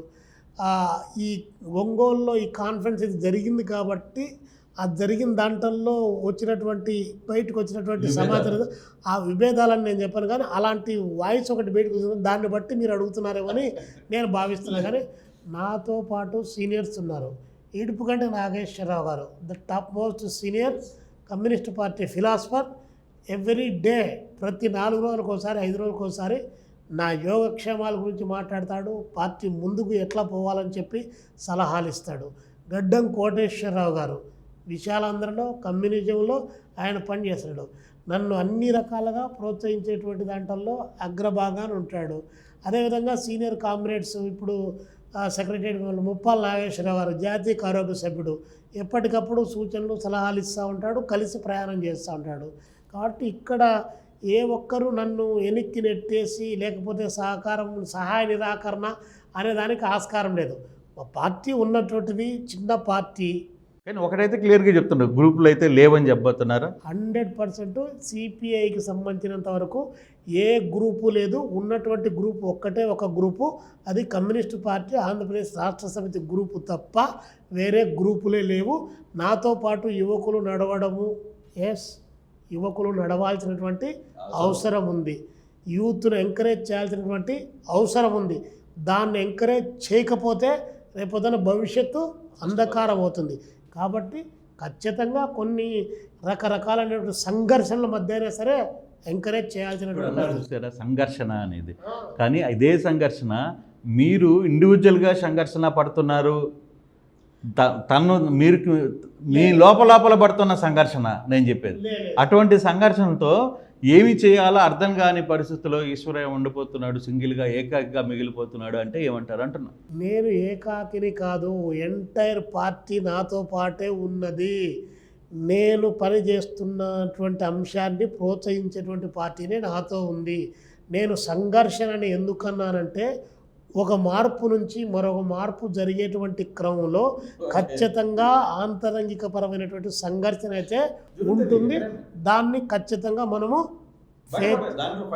చేయాల్సిందే. ఆ పద్ధతిలో యూత్ని ఎంకరేజ్ చేయాలి. మనం అనుకునే స్థాయిలో యూత్ అన్నటువంటిది మన దగ్గర లేదు, బయట ఫార్ అవే దూరంగా ఉన్నారు యూత్. రకరకాలైనటువంటి వాటిల్లో కొట్టుమిట్టాడుతున్నటువంటి యువత అయితే బయట ఉంది. మన దగ్గర ఉండాల్సినటువంటి యువత బలహీనంగా ఉంది. దాన్ని బలహీనంగా ఉన్నటువంటి యువతను బలోపేతం చేయడానికి కావాల్సినటువంటి సంఘర్షణ ఖచ్చితంగా జరగాల్సిందే. కానీ దీంట్లో ఒక విషయం, నేను సారీ టు ఇంటరప్ట్ యూ, కొంతమంది మీ దాంట్లో ఉన్న నేతలు వామపక్షాల్లో, నేను ఇంక్లూడింగ్ వామపక్షాలనే చెప్తున్నా, వామపక్షాల్లో ఉన్న నేతలు లగ్జరీ లైఫ్కి అలవాటు పడిపోయారు. ఒకప్పుడు ప్రజలు మీ దగ్గరికి రావడానికి లేదు, మీరు ప్రజల దగ్గరికి రావడానికి ఎక్కడ కంచెల్లో గోడల్లో అడ్డుల్లో. కానీ ఇప్పుడు పరిస్థితి మారిపోయింది. మీరు లెగ్ వర్క్ అంటే మీరు ప్రజల దగ్గరికి పోవడంలో ఎందుకో వెనకబడిపోయారు. మీరు కూడా లగ్జరీస్కి అలవాటు పడిపోయారు కొంతమంది నేతలు. నేను పేర్లు కూడా చెప్పాలని కూడా చెప్తాను, కానీ నేను చెప్పదలుచుకోలేదు. కొన్ని నేతలు లగ్జరీ లైఫ్కి అలవాటు పడ్డ కారణంగా ప్రజలతో ఇంటరాక్షన్లో కొంత వెనకబడిపోతున్నారు అనుకోవచ్చా? ఖచ్చితంగా 100% దీన్ని అంగీకరించాల్సిందే. ఎందుకంటే ఇది అంగీకరించాల్సిందే, బయట లోపల చర్చ జరగాల్సినటువంటి అంశమే. ఇది నేను చెప్పినా చెప్పకపోయినా నివారించదగినటువంటి అంశం అయితే కాదు. కొంత కమ్యూనిస్టు పార్టీల్లో మిగతా పార్టీల గురించి నేను చెప్పను, కానీ వాళ్ళు ఆదర్శవంతులుగా ఉండొచ్చు, వాళ్ళ ఇష్టం అది. మా పార్టీకి సంబంధించిన దాంట్లో ఒకటి మీరు చెప్పినటువంటి అంశాలు అక్కడక్కడ పొడచూపుతున్నటువంటి మాట వాస్తవం. దాన్ని మేము ఎప్పటికప్పుడు చర్చల ద్వారా చర్చించుకొని మార్పులు చేసుకోవడానికి కావాల్సినటువంటి ఒక ప్రయత్నం చేస్తాము. అందులో బూర్జువా రాజకీయ పార్టీలతో 40-45 సంవత్సరాలు కలిసి ప్రయాణం చేసినటువంటి నేపథ్యంలో వారి అవలక్షణాలు కొన్ని, పార్లమెంటరీ ప్రజాస్వామిక వ్యవస్థలో వారి అవలక్షణాలు కొన్ని అక్కడక్కడ మాకు కూడా జాడ్యం వంటిది మాట వాస్తవం. కానీ కమ్యూనిస్టుగా ఎలా జీవించాలి, కమ్యూనిస్టుగా ఎలా డీక్లాసిఫై కావాలి, ప్రజలతో ఎలా మమేకం కావాలి, ప్రజల దగ్గర నుంచి మనం ఏమి నేర్చుకోవాలి, ప్రజలకు తిరిగి మనం ఏమి చెప్పాలనే అంశాన్ని ప్రతి కమ్యూనిస్టు ఈరోజు కూడా నిరంతరాయంగా గుర్తించాల్సిన అవసరం ఉంది. ఒకరోజు గుర్తించడం, 2 రోజులు గుర్తించడం కాదు, ఇది నిరంతరమైన ప్రక్రియ. కమ్యూనిస్టుగా ఉండడం అనేటువంటిది అది చాలా గొప్ప విషయం. కమ్యూనిస్టుగా జీవించడం అనేది చివరి వరకు అది మహోన్నతమైనటువంటిది. కాబట్టి ఆ మహోన్నతమైన లక్ష్యాలని చేరుకోవాలంటే అప్రమత్తంగా, జాగ్రత్తగా, పరిసరాలను గమనిస్తూ, ప్రజల నుంచి నేర్చుకుంటూ, ప్రజలు మన నుంచి ఏం ఆశిస్తున్నారో వారి ఆకాంక్షలకు అనుగుణంగా మన నడివడికి ఉన్నప్పుడు మనతో పాటు కూడా శైలి కావడానికి మనం చెప్పేటువంటి మాట, అంటే లెనిన్ మహాశయుడు చెప్తాడు, ఆచరణ లేని సిద్ధాంతం, సిద్ధాంతం లేనటువంటి ఆచరణ గుడ్డిది గొడ్డుది అని చెప్పేసి చెప్తాడు. అలాంటి దాంట్లో భాగంగా మనం ఖచ్చితంగా గుర్తించాల్సిన అంశాన్ని గుర్తించాలి. అది ఏ స్థాయిలో ఉన్న నాయకుడైనా కూడా దానికి సంబంధించిన దాంట్లో లేకపోతే తనకు తానుగా ఆ విమర్శ, ఆత్మవిమర్శ, తనకు తానుగా ఆత్మవిమర్శ చేసుకొని మనం ముందుకు పోతేనే మళ్ళీ కమ్యూనిస్టుగా గుర్తిస్తారు. అట్ట కాకుండా ఎర్ర చొక్కా వేసుకున్నాను కాబట్టి నన్ను కమ్యూనిస్టుగా గుర్తించండి అంటే గుర్తిస్తారు, కమ్యూనిస్టుగా చూస్తారు అంతే. బట్ కానీ ఇక్కడ నుంచి రావాలి, హార్ట్ టచ్తో రావాలి, ఈజ్ ఎ కమ్యూనిస్ట్ అని. అది నీ నడవడిక ద్వారానే రావాలి, నీ ఆలోచన ద్వారా రావాలి, ప్రజలకు నిబద్ధుడై పనిచేయడం ద్వారానే రావాలి తప్ప అది మాటల్లో చెప్పితే సాధ్యమేది కాదు. అది ఆచరించేవాడికి దాని గొప్పతనం. ఎంత కష్టం ఉన్నా, తినడానికి తిండి లేకపోయినా, ఉండడానికి మంచి లేకపోయినా, భార్య బిడ్డలు దూరంగా ఉన్న ఇంకొక చోట మనం ఏరే త్యాగం చేస్తానో కూడా అది ప్రజల కోసం కష్టపడుతున్నామనే భావన కలిగిన తర్వాత అవన్నీ సెకండరీ అయిపోతాయి, ఇది ప్రైమరీ అయిపోతుంది. దీనికోసం కష్టపడేటవాడు జనం ఈరోజు కాకపోతే రేపు, రేపు కాకపోతే ఎల్లుండి అనేటువంటిది శ్రీశ్రీ గారు చెప్పినట్టు నేను ఆశించిన సమాజం ఇంకా ఆవిడ దూరంలో ఉందని చెప్పి దానికి అనుగుణంగా ముందుకు పోవడానికి ఒక ఇన్స్పిరేషన్, ఒక స్ఫూర్తి అది సిద్ధాంతం అనేటువంటిది ఇస్తుంది. నీ కష్టం నష్టం, నీ జైలు నిర్బంధాలు, పోలీసు లాఠీ ఛార్జీలు ఆ రోజుతో వెళ్ళిపోతాయి, కానీ నెక్స్ట్ డే మళ్ళీ నీకు రిప్రెస్ అవుతావు. అది సిద్ధాంతం ఇచ్చేటువంటి గొప్పతనం. కానీ ఈ రోజులు లేవుగా. ఆ రోజులు జరిగిన ఉద్యమాలు ఎక్కడ జరుగుతున్నాయి, ఆ రోజు జరిగిన లాఠీ చార్జీలు ఎక్కడ జరుగుతున్నాయి, ఆ రోజు జరిగిన అరెస్టులు పార్టీలో జరుగుతున్న పరిస్థితి లేదుగా. వస్తాయి మూమెంట్స్ అనేటువంటివి. కొంత ప్రజలను మభ్యపెట్టినంత కాలము లేదా ప్రజలను విడదీసినంత కాలము. ఈరోజు మీరు బాగా గమనించండి, రాష్ట్రంలో కానీ దేశంలో కానీ జరుగుతున్న పరిణామాలు. ప్రజలు నిజంగా సమస్యలు లేకుండా ప్రజలు ఉన్నారా? లేనే లేదు. ప్రజలు నిరంతరాయంగా సమస్యలు. ఏది మామూలీకరణ జరుగుతూ ఉంది. ఎంత మామూలీకరణ జరుగుతుందంటే పెట్రోల్ డీజిల్ ఛార్జీలు పెంచారు, అంతేలే మామూలేలే, అలవాటు అయిపోయిందిలేని. లేకపోతే జీతాలు పెంచలే, మామూలేలే. పిఆర్సీ ఇస్తామన్నాడు, ఇలా మామూలేలే అనేటువంటి ఒక మామూలీకరణ జనంలోకి ఆ భావజాలాన్ని పెద్ద ఎత్తున తీసుకొని రుద్దబడిన తర్వాత బ్రేక్ ద ప్రోజన్ ఆఫ్ ఐస్ అని చెప్పి గడ్డ కట్టబడిన మెదలను బద్దలు కొట్టాలి. బద్దలు కొట్టాలంటే భావజాలంతోనే బద్దలు కొట్టాలి. అది ఈరోజు జరుగుతూ ఉంది దేశంలో.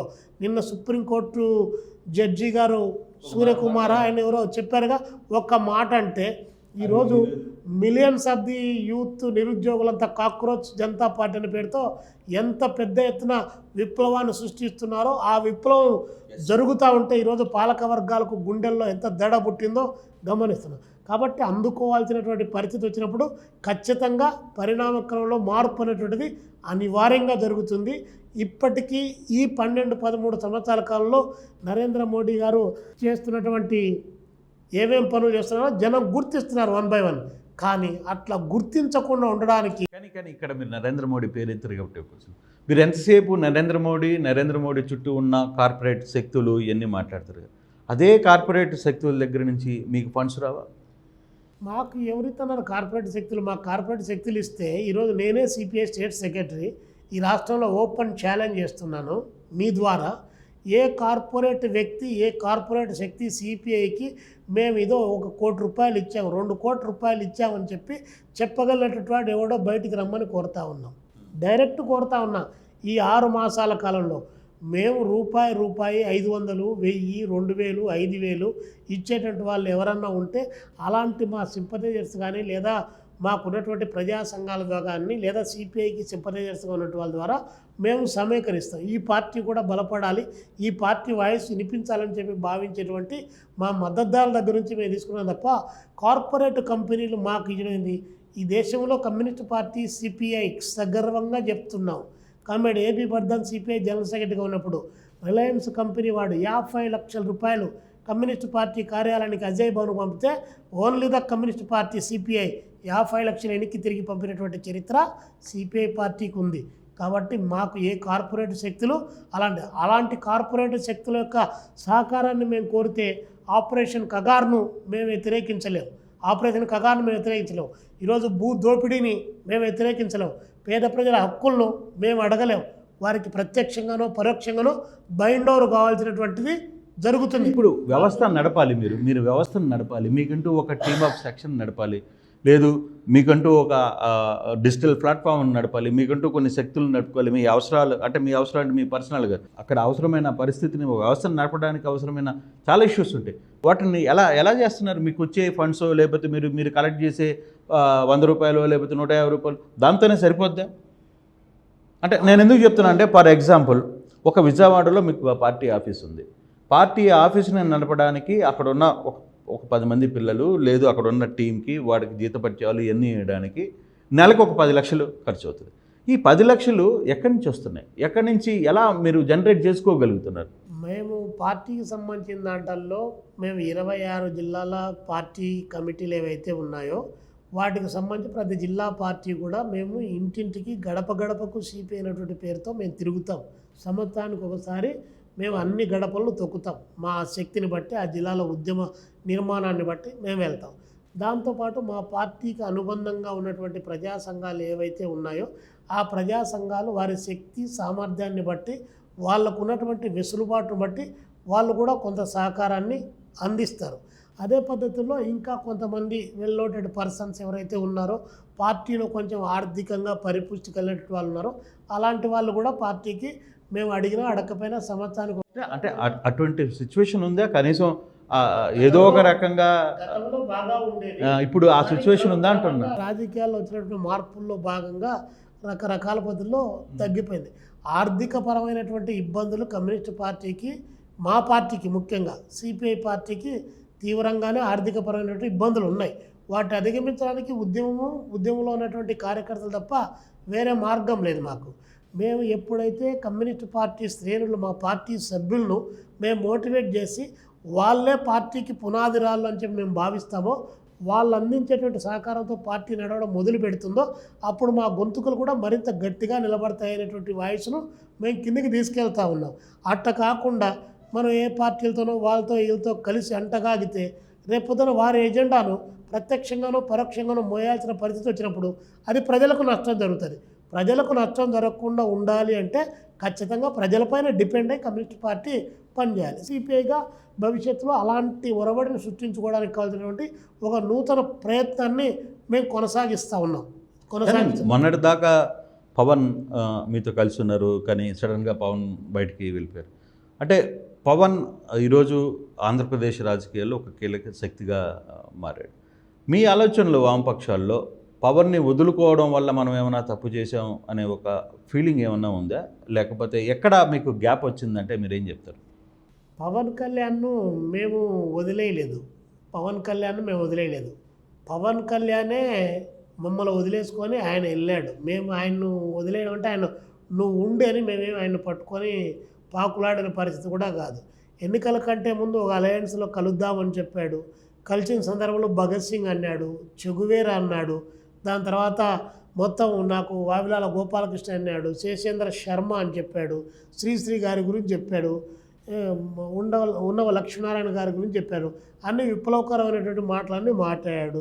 ఎన్నికలు అయిపోయాయి. ఎన్నికలైనటువంటి సందర్భంలో ఫలితాల తర్వాత ఆయన ఓడిపోయిన తర్వాత ఆయన యొక్క రూటు మార్చుకొని ఆయన అంత ముందున్నటువంటి భగత్ సింగ్, చెగువేరా చెప్పినటువంటిది వాళ్ళంతా భగత్ సింగ్లు, చెగువేరాలు అంతా వెళ్ళిపోయారు.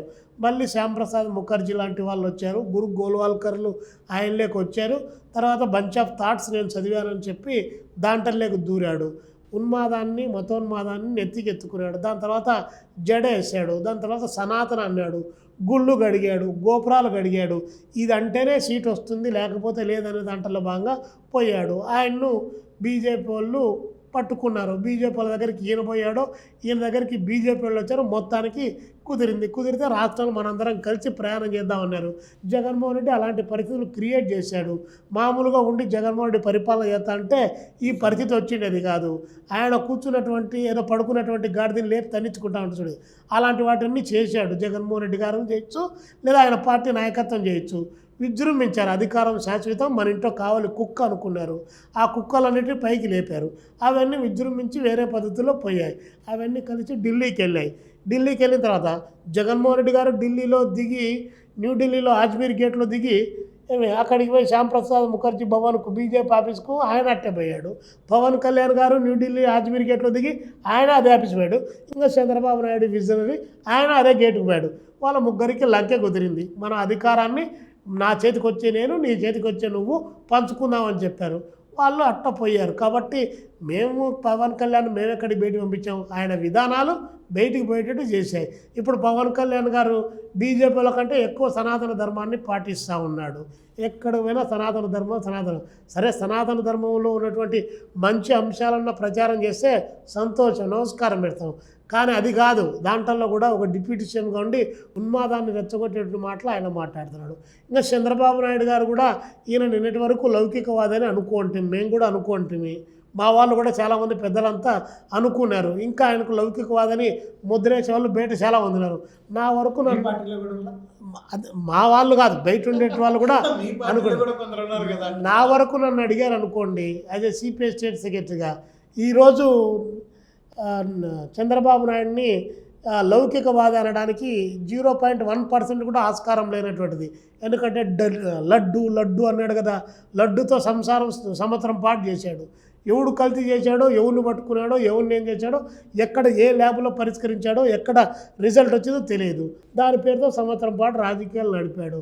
ఇంత విజనరీగా ఉన్నటువంటి ముఖ్యమంత్రి ప్రజల యొక్క భక్తుల యొక్క మనోభావాలతో ఆడుకున్నాడు. ఇంకా ఈయనకు మించినటువంటి మతాలను రెచ్చగొట్టే పరిస్థితి ఎక్కడుంది? కాబట్టి నిన్న తమిళనాడుకు పోయాడు. తమిళనాడులో చాలా గట్టిగా ఎంకే స్టాలిన్ గురించి మాట్లాడుతూ ఆడ కూడా ధర్మం న్యాయం అని చెప్పేసి హిందూ ధర్మం గొప్పదని చెప్పి ఆడకూడదు. నేను హిందూ ధర్మాన్ని గురించి ఎగతాళిగా మాట్లాడాలి, తప్పుగా మాట్లాడాలి. హిందూ ధర్మం అయినా, ముస్లిం ధర్మం అయినా, క్రిస్టియన్ ధర్మం అయినా మానవత్వం ఉంటే అది ఏ ధర్మం అయినా కూడా 10 కాలాల పాటు పరిడవిల్లుతుంది. కాబట్టి నువ్వు ఒకదాన్ని ముందేసుకొని తిరిగి ఇంకొక దాన్ని రెచ్చగొట్టే పద్ధతుల్లో రాజకీయ ప్రయోజనాల కోసం ప్రజల మధ్య అనైక్యత సృష్టిస్తే అది సరైంది కాదు. కాబట్టి ఆ లెక్కన పవన్ కళ్యాణ్ గారు బయటికి పోయారు తప్ప మేమేం పవన్ కళ్యాణ్ గారిని పంపించాం. ఆయన మాట్లాడితే చెగువేరా అంటే నిజంగానే చెగువేరా. ఒకడి కాళ్ళ కింద నిలబడి బానిసలాగా బ్రతకడం కంటే పోరాడి చావడమే నయమని చెప్పి చెగువేర గారు చెప్పారు. ఆయన చెప్పినటువంటి ఆ కొటేషన్లో ఒక్క అంశాన్ని మనం ముందుకు తీసుకుంటే పవన్ కళ్యాణ్ గారికి ఆ లక్షణం ఉందా లేదా అనేటువంటిది ఆ కొటేషన్ ఒకటి ఎనఫ్. అట్టే భగత్ సింగ్ గురించి చెప్పారు. నేను నమ్మిన సిద్ధాంతాల కంటే నా జీవితం విలువైంది కాదని చెప్పి భగత్ సింగ్ చెప్పాడు. మరి ఏంటి, నిన్న ఏమి నమ్మావు, ఈరోజు ఏమి నమ్మావు, రేపు ఏం ప్రచారం చేస్తావు? కాబట్టి పవన్ కళ్యాణ్ గారికి ఒక నమస్కారం. కాబట్టి మీరు సనాతనంలో కొట్టుకొని పోండి. బీజేపీ ఎజెండాను రూట్ మ్యాప్ ఇవ్వమని అడిగాడు, ప్లాన్ ఇవ్వమన్నాడు, వాళ్ళు గీశారు, వాళ్ళు ఇచ్చారు, మిమ్మల్ని లైన్ చేశారు. మీరు పోతా ఉన్న రాష్ట్రంలో ఇవన్నీ బయటికి చెప్పే మాటలు ప్రశ్నిస్తా, నిలదీస్తా, నిగదిస్తా, అడుగుతా, కడుగుతా, ఇవన్నీ జనానికి చెప్పేటువంటి మాటలు. మెయిన్ రాజమకుటం కుర్చీ ఈ కుర్చీలాటలో ప్రజలను అందులో సమిధలు చేస్తూ ఉన్నారు వీళ్ళు. అంతే తప్ప మీరు నిజంగా అభివృద్ధి అయితే చంద్రబాబు నాయుడు గారు నేనే అడుగుతున్నా, మీ 40 సంవత్సరాల రాజకీయ జీవితంలో మీ అభివృద్ధి ఏందో చెప్పండి. మీ అభివృద్ధి నమూనా ఏందో చెప్పండి. నిన్నటి వరకు జగన్మోహన్ రెడ్డి బినామీలు అని చెప్పావు కొన్ని కంపెనీలు. ఆ బినామీ కంపెనీలకే 8,400 ఎకరాలు ఇస్తున్నావు. ఆ బినామీ కంపెనీలకే మొత్తం ఎలక్ట్రిసిటీ డిపార్ట్మెంట్ అప్పగిస్తున్నావు. ఆ బినామీలకే భూములు ఇస్తున్నావు. ఆ కంపెనీలతోనే టైఅప్ అయినావు. అంటే మీరు చెప్పితే సంసారం, వేరే వాళ్ళు చెప్పితే ఇది అని అంటే ఎట్లా సాధ్యమవుతుంది? కాబట్టి నోటికి, మాటకు, ఆచరణకు ఏదైనా కూడా సంబంధం ఉండాలి. ఆ సంబంధం లేనటువంటి రాజకీయాలు చెప్తే మనం ఏం చెప్పితే అవన్నీ కూడా మొత్తం టీవీలలో వస్తూ ఉన్నాయి, పత్రికల్లో వస్తూ ఉన్నాయి. మనం చెప్పినట్టు భావజాలం జనంలోకి పోతుందంటే ఎట్లా సాధ్యమవుతుంది? కాబట్టి ఒకటో అర్రో గ్రూపు గమనించేది కూడా ఉంటుంది. కాబట్టి చంద్రబాబు నాయుడు, పవన్ కళ్యాణ్, అదేవిధంగా జగన్మోహన్ రెడ్డి ఈ రాష్ట్రానికి శాశ్వత ప్రత్యామ్నాయం ఎప్పుడూ కాదు. ఎప్పటికైనా ప్రజలకు న్యాయం జరగాలంటే ఎర్ర జెండానే ప్రత్యామ్నాయం కావాలి. అది 5 ఏళ్ళు పడుతుందా, 10 ఏళ్ళు పడుతుందా, 15 ఏళ్ళు పడుతుందా, మా తరం అయిపోయిన తర్వాత ఇంకొక తరం వస్తుందా? ఎప్పుడైనా సరే వ్యవస్థను వ్యవస్థీకృతంగా మార్చాలంటే, దోపిడీ లేని వ్యవస్థ నిర్మాణం జరగాలంటే ఎర్ర జెండా ద్వారానే సాధ్యమవుతుంది తప్ప వీరి ద్వారా సాధ్యం కాదు. ఫైనల్గా ఒకటి ఈశ్వరయ్య గారు, మీరు ఒక విద్యార్థి దశ నుంచి ఈరోజు రాష్ట్ర స్థాయి దాకా వెతికారు. మీరు చాలా ఉద్యమాలు చేశారు. మీ ఉద్యమాలంతా సాక్ష్యం కూడా మేము సజీవ సాక్ష్యం చూస్తున్నాం. అయితే ఎప్పుడైనా అనిపించిందా, ఇందిరా మనం ఇంత ఈ పార్టీలో ఇంత ఇబ్బందులు పడ్డాము, లేదు పార్టీ కోసం ఇంత ప్రయాణం చేసాం, ఫ్యామిలీని సాక్రిఫైస్ చేసాము, ఊళ్ళు వదిలేసాము, అసలుకి ఏంటి ఫైనల్గా మన గోల్ ఏంటి అంటే మీరేం చెప్తారు? నాకు ఎప్పుడు కూడా అలాంటిది ఎందుకు వచ్చినవరా ఈ పార్టీలోకి అనేటువంటి ఆలోచన ఎప్పుడూ రాలేదు. కొన్ని సందర్భాల్లో ఏదైనా ఒక తీవ్రమైనటువంటి అంశం మదనం జరిగినప్పుడు, రాజకీయపరమైనటువంటి నిర్ణయం జరిగినప్పుడు, లేదా అలాంటి అంశం వచ్చినప్పుడు కాంట్రడిక్ట్ అయినటువంటి ఘటనలు చాలా సందర్భాల్లో ఉంటాయి. నేను కాంట్రడిక్ట్ అయినంత మాత్రాన మొత్తం వ్యవస్థ అంతా నాతో పాటు రావాలనుకుంటే అది కరెక్ట్ కాదు. నేను కాంట్రడిక్ట్ కావచ్చు, కానీ మెజారిటీ అంశం ఇంకో పదం. అలాంటి సందర్భంలో లోపల అంతర్మదనం అనేటువంటిది బయటికి పోవాలని లేదా ఎందుకు వచ్చినాం అనేది కాదు, దీన్ని ఎట్లా ముందుకు తీసుకొని పోవాలని అంతర్మదనాలు జరిగినటువంటి మాట వాస్తవం. అది జరగకుండా మనిషి అనేటువంటి వాడు జీవించలేడు, అది చెప్పినా కూడా అబద్ధం. అలాంటివి జరిగిండొచ్చు, జరుగుతూ ఉండొచ్చు. కాబట్టి దాని గురించి నేను ఈ పార్టీలోకి వచ్చిన తర్వాత నేను విద్యార్థి నాయకుడిగా వచ్చా, యువజన నాయకుడిగా వచ్చాను. దాని తర్వాత మళ్ళీ కమ్యూనిస్ట్ పార్టీకి తిరిగి మళ్ళీ నా సొంత జిల్లాకి వెళ్ళాను. జిల్లా పార్టీ సెక్రటరీగా బాధ్యతలు చేపట్టాను. పోరాటాల్లోనే వచ్చాను, పోరాటాల ద్వారానే ఉన్నాను. నాకు ఇచ్చినటువంటి ఇన్స్పిరేషను పోరాటం, నాకు ఇచ్చినటువంటి ఇన్స్పిరేషను నాకంటే ముందున్నటువంటి పెద్దతరం నాయకులు, పాతతరం నాయకులు, కుటుంబాలను, కుటుంబ వ్యవస్థలను, సంసార జీవితాలను, పిల్లలను అన్నిటినీ త్యాగం చేసినటువంటి మహానుభావులు, అన్ని రకాల అవకాశాలుండి జనం కోసం చేసినటువంటి త్యాగాలు నన్ను ఎప్పుడు కూడా నడిపిస్తూ ఉంటాయి. నా నేతలు, నా సిద్ధాంతకర్తలు, నా ముందున్నటువంటి వెనక తరంబుల వారి త్యాగాలకు నారు పోసి నీరు పెట్టి పెంచేటువంటి కార్యక్రమే చేయాలి తప్ప, వారు ఇచ్చినటువంటి ఇన్స్పిరేషన్తోనే ముందుకు పోవాలి తప్ప, నేను చేస్తున్నటువంటిది నా కోసం కాదు. నేను పడుతున్నటువంటి పాటు నేను జనం కోసం పాటుపడుతున్నా. నేను నా వ్యక్తిగత జీవితం కోసం పాటుపడాలంటే నేను MA political science, MA philosophy, అదేవిధంగా లా, 3 పోస్ట్ గ్రాడ్యుయేషన్ డిగ్రీలు సంపాదించి కూడా నేను ఎప్పుడు కూడా ఆ వైపున పోలేదు. అట్లని చెప్పి నా కుటుంబం ఆర్థికంగా స్థితివంతమైనటువంటి కుటుంబం కాదు. నేను కూడా చిన్న వయసులో 50 పైసలకు నిమ్మకాయ చెట్లు, చీనీ చెట్లు రాయలసీమలో పాదులు తవ్వి గెనాలు వేసినటువంటి కూలికి పోయి, ఇసుక మోసి 5 రూపాయలకు కూలికి పోయి, 40 రూపాయలు కూలి వచ్చి పీజీ చదువుకునేంత వరకు కూడా కూలికి పోయి చదువుకున్నటువంటి వాడిని. అనాథ శరణాలయంలో 4th క్లాస్ నుంచి చదువుకున్నటువంటి, బీసీ హాస్టల్లో విద్యార్థిగా ఉంటూ చదువుకున్నటువంటి. కానీ నాకు ఆ రోజు నా కుటుంబానికి, మా అమ్మకు, మా నాన్నకు నేను ఉద్యోగం చేయడం చాలా అవసరం. కానీ ఉద్యమం నాకు ఆ పాఠాలు నేర్పలేదు.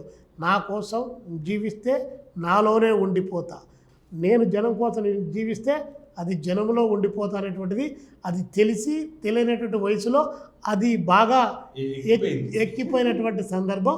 దాన్ని ఇంకా వదలడానికి కానీ వదిలించుకోవాలంటే దానికి కానీ ఎక్కడా కలగదు. కష్టాలు చెప్పకూడదేమో టీవీల్లో, కానీ కష్టాలు ఎన్ని రకాలు కావాలంటే అన్ని రకాలు చుట్టుముట్టాయి, ఎన్ని రకాల ఇబ్బందులు కావాలంటే నేను అందుకే అడుగుతున్నా.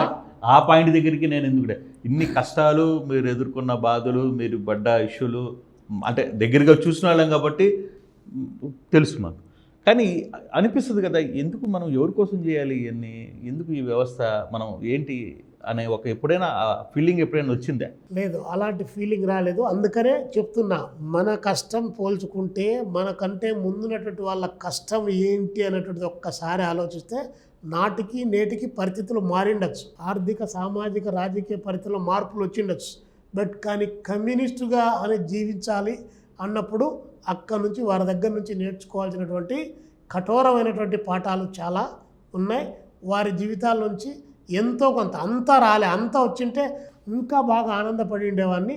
ఏవో కొన్ని అయినా సరే మనం ఇంప్లిమెంట్ చేసుకుంటూ పోవాలనుకున్నాం, ఆ బాటలో ప్రయాణిస్తున్నాం. కానీ కొందరు మారిపోయారుగా, కొందరు లైన్ మారారు, వాళ్ళ జీవితాల లైఫ్ స్టైల్ను మార్చుకున్నారు, వాళ్ళు ఒక స్టేజ్కి వెళ్ళిపోయారు, ఒక హై క్లాస్ పొజిషన్లోకి వెళ్ళిపోతున్నారు.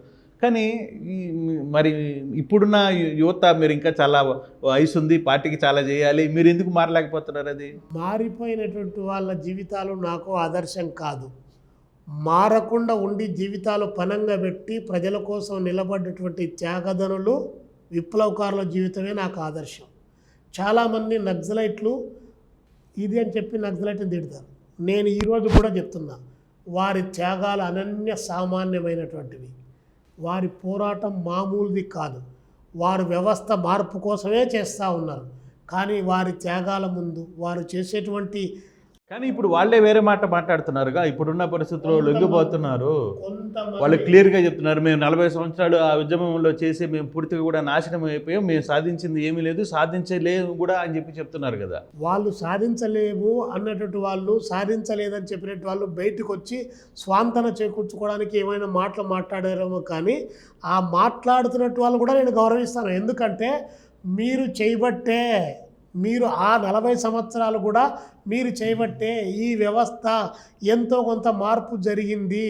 మీరు ఉండబట్టే బస్తర్ అడవుల్లో ఉన్నటువంటి ఖనిజ సంపదను కొంతకాలం పాటైనా నిలబెట్టగలిగారు, కాపాడగలిగారు.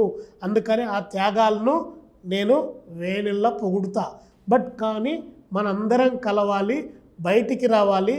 పార్లమెంటరీ ప్రజాస్వామ్యంలో మీ యొక్క ఆలోచనలు, మీ విజ్ఞానం, మీ వికాసం, మీ త్యాగం, మీ పోరాటం మనందరం కలిస్తే ఇప్పుడు ఇంతగా ఉన్నది ఇంత అవుతుంది. దాంతో మనందరం కొట్లాడదామనేటువంటి ఉద్దేశంతోనే చెప్తా. అట్లని చెప్పేసి మీ విలువైన ప్రాణాలను రాజ్యానికి వ్యతిరేకంగా, అది కూడా రాజ్యం ఏంది, దుర్మార్గకరమైన రాజ్యం.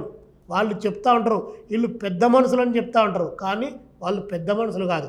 ఆదాని బదాని పెద్ద మనుషులు అని చెప్పి క్యాపిటలిస్టులు కొంతమంది సోషల్ మీడియాలో పొగుడుతూ ఉంటారు. ఎవడు పెద్ద మనిషి?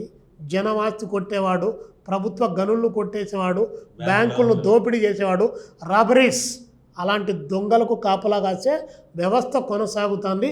అలాంటి దాంట్లో మన గొంతుకలు ఒకటి 100 కావాలి, 100 1000 కావాలి, లక్షల గొంతుకలై మనం వినిపిద్దాం. కాబట్టి అందరం కలుద్దాం, ఎక్కడో ఒక చోట కలుద్దాం, కలిసి వ్యవస్థను మారుద్దాం అనేటువంటి ఉద్దేశంతోనే నేను వారిని గౌరవించడం కానీ అలాంటి వాళ్ళకు మద్దతుగా మాట్లాడడం కానీ జరుగుతుంది తప్ప, వారి త్యాగాలను తీసేసి ఎవరో బయటకు వచ్చినట్టు వాళ్ళు ఇట్టయింది అట్టయిందని వాళ్ళు చెప్పితే వాళ్ళని కూడా గౌరవిస్తాం. బయటికి ఏ పరిస్థితుల్లో ఏ స్థితిలో వాళ్ళు బయటకు వచ్చారో, ఏ పరిణామ క్రమంలో వాళ్ళు బయటకు వచ్చారో దాన్ని కూడా మనం ఆలోచన చేయాల్సినటువంటి పరిస్థితి ఉంటుంది. బయటకు వచ్చిన వాళ్ళంతా చెడ్డవాళ్ళని, లోపల ఉండే వాళ్ళు మాత్రమే మంచి వాళ్ళని అట్లా కాదు. కాబట్టి చేసిన నాళ్ళు త్యాగం చేశారు, వచ్చారు బయటికి. వచ్చిన తర్వాత బయట నుండి పోరాటం చేయాలని అనుకున్నారు. ఆ పోరాటంలో అయినా మనం కలుద్దాం అనేటువంటిది నమ్మాలి. ఈరోజు సిపిఐ కావచ్చు, సిపిఎం కావచ్చు, మావోయిస్టులు కావచ్చు, లేదా సిపిఐ సిపిఎంతో పాటు ఇతరేతర కమ్యూనిస్టు పార్టీలు కావచ్చు, అన్ని గొంతుకలు కలిసి వినిపిస్తేనే ఈరోజు ఉన్నటువంటి వ్యవస్థను ఎదుర్కోవడంలో మనం ఇంకా ఎక్కడో చాలా దూరంలో ఉన్నామనేటువంటిది మా భావన. కాబట్టి మనందరం కలుద్దాం అనేటువంటిది. ఈ కమ్యూనిస్టులు ఒకటే సరిపోదు, ఇప్పుడున్నటువంటి వ్యవస్థను మన. కాబట్టి మానవతావాదులు కలవాలి, అంబేద్కరిస్టులు కలవాలి, హ్యూమనిస్టులు కలవాలి, కమ్యూనిస్టులు కలవాలి. ఈ 4 సెక్షన్స్ కలవడం ద్వారా 85% 90% ఉన్నటువంటి పీపుల్స్ను మనందరం ఆర్గనైజ్ చేయాలి. రాబోయే రోజుల్లో ఆంధ్రప్రదేశ్లో సిపిఐ స్టెప్స్ ఎలా ఉండబోతాయి అంటే ఏం చెప్తారు? రాబోయే రోజుల్లో సిపిఐకి సంబంధించిన దాంట్లో ఒక నూతన రాజకీయ ప్రత్యామ్నాయ దిశగా అడుగులు వేయాలన్నటువంటి ఆలోచనతో కొంత ప్రయాణం అనేటువంటిది కొనసాగుతూ ఉంది. దీంట్లో కలిసి వచ్చేటువంటి వ్యక్తులు, శక్తులు, వారి యొక్క రాజకీయ నిర్మాణము, దానికి సంబంధించిన వాళ్ళకు ఉన్నటువంటి రిజర్వేషన్స్, వాటన్నిటిని కూడా భవిష్యత్తులో పరిగణలోకి తీసుకొని అందరం కలిసి చేస్తే ఓ ప్రత్యామ్నాయంగా మనం ముందుకు పోవడానికి అవకాశం ఉంటుందనే దాంట్లో ఒక ఆశాజీవులుగా మేమైతే ఉన్నాం. కానీ పరిస్థితులు ఏ పద్ధతిలో వస్తాయో వాటిని అనుగుణంగా ఎత్తుగడల రీత్యా ఆయా సందర్భాన్ని బట్టి పొలిటికల్గా ఒక స్ట్రాటజీ ప్లాన్ చేసుకొని ముందుకు పోవాల్సినటువంటి అవసరం ఉంది. ఆ అవసరాన్ని కమ్యూనిస్ట్ పార్టీగా ఎప్పటికప్పుడు సమాలోచనలు చేసుకుంటూ, చర్చించుకుంటూ, మేధావులను కూడా ఇన్వాల్వ్మెంట్ చేసుకుంటూ వారి యొక్క ఆలోచనలను కూడా మేము పరిగణలోకి తీసుకొని ముందుకు పోవడానికి కావాల్సినటువంటి ప్రయత్నం అయితే సిపిఐగా మేము చేస్తాం. Right sir, all the best sir. Thank you so much.